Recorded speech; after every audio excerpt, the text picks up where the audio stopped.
Hello everyone, welcome back to our channel AK nursing vibes. आज हम start करेंगे CVS cardiovascular system. Let's get started. Cardiovascular system में हम क्या क्या पढ़ते हैं? हार्ट के बारे में पढ़ते हैं, ब्लड वेसल्स के बारे में पढ़ते हैं और ब्लड के बारे में पढ़ते हैं। कार्डियो का मतलब क्या होता है? कार्डियो का मतलब होता है हार्ट और वस्कुलर का मतलब क्या होता है? Blood vessels. ठीक है, कार्डियो का मतलब हार्ट और वस्कुलर का मतलब ब्लड वेसल्स। अब हम इसका इंट्रो देख लेते हैं। The cardiovascular system is also called as circulatory system. Cardiovascular system को हम और क्या बोलते हैं? सर्कुलेटरी सिस्टम भी बोलते हैं। इसे सर्कुलेटरी सिस्टम अपन क्यों बोलते हैं? क्योंकि जो ब्लड होता है पूरी बॉडी में सर्कुलेट करता है, किसकी हेल्प से? हार्ट की वजह से और ब्लड वेसल्स की वजह से। तो इसीलिए अपन इसे क्या बोलते हैं? Circulatory system. It helps in transporting blood. ये किस में हेल्प करता है? ब्लड को ट्रांसपोर्ट होने में, ऑक्सीजन को, न्यूट्रिएंट्स को और हार्मोन्स को to all part of the body. मतलब ये हेल्प करता है कि इसमें blood, oxygen, nutrients and hormone को ट्रांसपोर्ट होने में to all part of the body और बॉडी के अदर पार्ट्स में, ऑल पार्ट्स में। ठीक है। The heart work like a pump. Heart किसकी तरह काम करता है? पंप की तरह काम करता है। एंड ब्लड वेसल्स क्या करती हैं? कैरी करती हैं blood to all part of the body. किधर कैरी करती हैं? To all part of the body. अब जो कार्डियोवास्कुलर सिस्टम है वो एक सर्कुलेटरी सिस्टम है। अब सर्कुलेटरी सिस्टम है, अब सर्कुलेटरी सिस्टम है तो इसके बारे में हमें पढ़ना पड़ेगा कि कितने टाइप ऑफ सर्कुलेशन इस सिस्टम में होता है। ठीक है, टाइप ऑफ सर्कुलेशन, इसमें कितने टाइप का सर्कुलेशन होता है? Pulmonary circulation and systematic circulation. Pulmonary circulation, pulmonary circulation नाम सुन के ही पता चल रहा है पल्मोनरी मतलब लंग्स से रिलेटेड है। ठीक है, pulmonary circulation, this circulation occur between the heart and lungs. ये किसके बीच में होता है? हार्ट और लंग्स के बीच में होता है circulation. The pulmonary circulation is movement of blood between the heart and lungs. किसके बीच में होता है मूवमेंट ऑफ ब्लड? हार्ट और लंग्स के बीच में। इससे पहले हम ये लाइनें पढ़े, इससे पहले हम डायग्राम से समझ लेते हैं, उससे हमें ज़्यादा ईजी पड़ेगा। जो जो राइट पार्ट होता है हार्ट का, वो क्या कैरी करता है? Deoxygenated blood. अब डीऑक्सीजनेटेड ब्लड क्या होता है? जिसमें O2 का लेवल तो कम हो और कार्बन डाइऑक्साइड का लेवल ज़्यादा हो। अब जो राइट वेंट्रिकल है, इसमें डीऑक्सीजनेटेड ब्लड है, वो पल्मोनरी आर्टरीज के थ्रू, किसके थ्रू? पल्मोनरी आर्टरीज के थ्रू वो डीऑक्सीजनेटेड ब्लड कहाँ जाएगा? लंग्स में। अब लंग्स में जाके क्या होगा? जो डीऑक्सीजनेटेड ब्लड है, जो CO2 है, वो तो रिमूव कर दिया जाएगा और O2 ब्लड में ऐड कर दिया जाएगा। ठीक है, फिर इसके बाद क्या होगा? अब O2 ऐड हो गया तो वो कैसा ब्लड हो गया? Oxygenated blood. अब ऑक्सीजनेटेड ब्लड पल्मोनरी वेन्स के थ्रू कहाँ आएगा? लेफ्ट एट्रियम में, मतलब left part of the heart. ठीक है, क्या यही इसी सर्कुलेशन को अपन क्या कहते हैं? पल्मोनरी सर्कुलेशन को, मतलब पल्मोनरी सर्कुलेशन बोलते हैं। मतलब जो डीऑक्सीजनेटेड ब्लड है वो पल्मोनरी आर्टरीज के थ्रू किधर जाएगा? लंग्स में। फिर वो ऑक्सीजनेटेड हो जाएगा, फिर वो ऑक्सीजनेटेड ब्लड पल्मोनरी वेन्स के थ्रू कहाँ आएगा? लेफ्ट एट्रियम में। और इस सर्कुलेशन को अपन क्या बोलते हैं? Pulmonary circulation. ठीक है, इन दिस प्रोसेस, अब हम ये लाइनें पढ़ेंगे तो हमें अब इजीली समझ आ जाएगा कि क्या लिखा हुआ है। इन this process deoxygenated blood from the right ventricle, जो डीऑक्सीजनेटेड ब्लड है राइट वेंट्रिकल से, वो कैरी किया जाता है लंग्स तक थ्रू किसकी हेल्प से? पल्मोनरी आर्टरी के थ्रू। किसकी हेल्प से? पल्मोनरी आर्टरी के थ्रू। वेयर जो कार्बन डाइऑक्साइड इज रिमूव्ड, जो लंग्स में कार्बन डाइऑक्साइड को रिमूव कर दिया जाता है, O2 को ऐड कर दिया जाता है किसमें? ब्लड में। ठीक है, अब ऐड कर दिया ऑक्सीजन को, तो वो कैसा ब्लड हो गया? Oxygenated blood.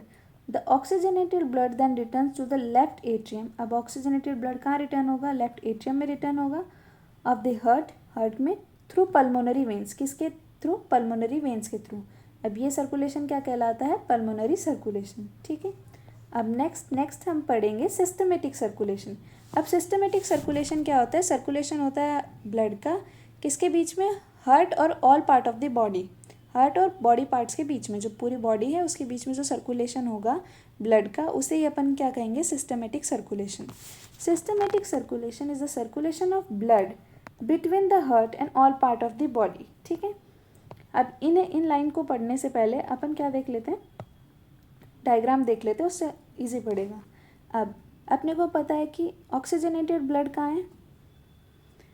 Left part of the heart. Left part. अब लेफ्ट वेंट्रिकल से अयोटा के थ्रू, किसके थ्रू, लेफ्ट वेंट्रिकल से अयोटा के थ्रू ऑक्सीजनेटेड ब्लड कहाँ आ जाएगा, बॉडी टिश्यूज़ में जाएगा, ऑल बॉडी पार्ट्स में जाएगा। अब कैपिलरीज के थ्रू वहाँ पे एक्सचेंज होगा किसका, ऑक्सीजन का, न्यूट्रिएंट्स का एंड वेस्ट का, ठीक है। अब जो ऑक्सीजनेटेड ब्लड है वो क्या कैरी करता है, न्यूट्रिएंट्स कैरी करता है, ऑक्सीजन कैरी करता है। अब कैपिलरीज के थ्रू क्या होगा, एक्सचेंज होगा ऑक्सीजन का और न्यूट्रिएंट्स का, और वो वेस्ट प्रोडक्ट्स को वहाँ से उठाएगा। फिर वो ब्लड कैसा हो जाएगा, डीऑक्सीजनेटेड, ठीक है। अब डीऑक्सीजनेटेड ब्लड कहाँ से, वेना कावा के थ्रू कहाँ आ जाएगा, left part of the heart, sorry right part of the heart, ठीक है। Left part of the heart से हमने ऑक्सीजनेटेड ब्लड उठाया, किसके थ्रू, अयोटा के थ्रू। फिर कैपिलरीज के थ्रू हमने क्या किया, एक्सचेंज किया ऑक्सीजन को, न्यूट्रिएंट्स को और वेस्ट को। फिर वहाँ से ब्लड डीऑक्सीजनेटेड हो गया। डीऑक्सीजनेटेड ब्लड को वेना कावा के थ्रू अपन कहाँ लेके गए, राइट एट्रियम में, मतलब left part of the, sorry right part of the heart में, ठीक है। यही था सिस्टमेटिक सर्कुलेशन। अब ये लाइनें पढ़ लेते हैं।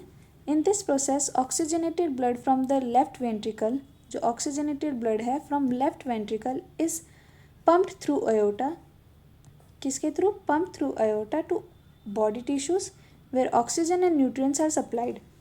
जो ऑक्सीजनेटेड ब्लड है फ्रॉम लेफ्ट वेंट्रिकल से हमने कहाँ लिया, अयोटा के थ्रू पंप किया उसको, और कहाँ लेके गए, बॉडी टिश्यूज़ के पास, जहाँ उसने ऑक्सीजन और न्यूट्रिएंट्स को सप्लाई किया।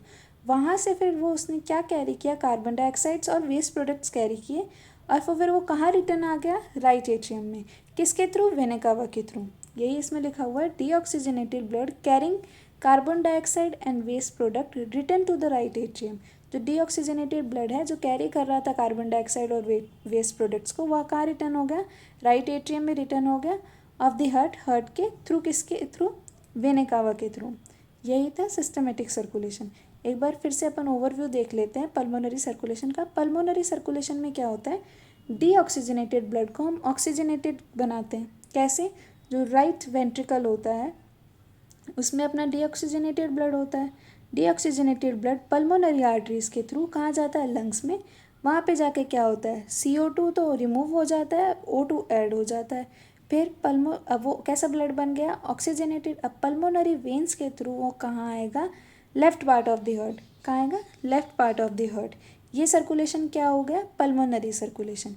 सिस्टमेटिक सर्कुलेशन में क्या होता है कि जो ब्लड का जो सर्कुलेशन होता है हार्ट और ऑल बॉडी पार्ट्स के बीच में, उसमें क्या होता है, जब लेफ्ट वेंट्रिकल्स के थ्रू, अयोटा के थ्रू हम जब ब्लड लेके आते हैं, ऑक्सीजनेटेड ब्लड आता है, तो उसमें क्या होता है, एक्सचेंज होता है ऑक्सीजन का, न्यूट्रिएंट्स का और वेस्ट का।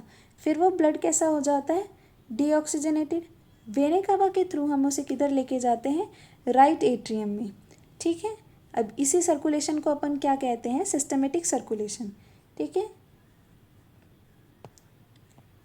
अगर आपको कोई भी डाउट हो या इस वीडियो पे अगर इस चीज़ पे अगर आपको कुछ समझ ना आया तो आप कमेंट बॉक्स में बता सकते हैं।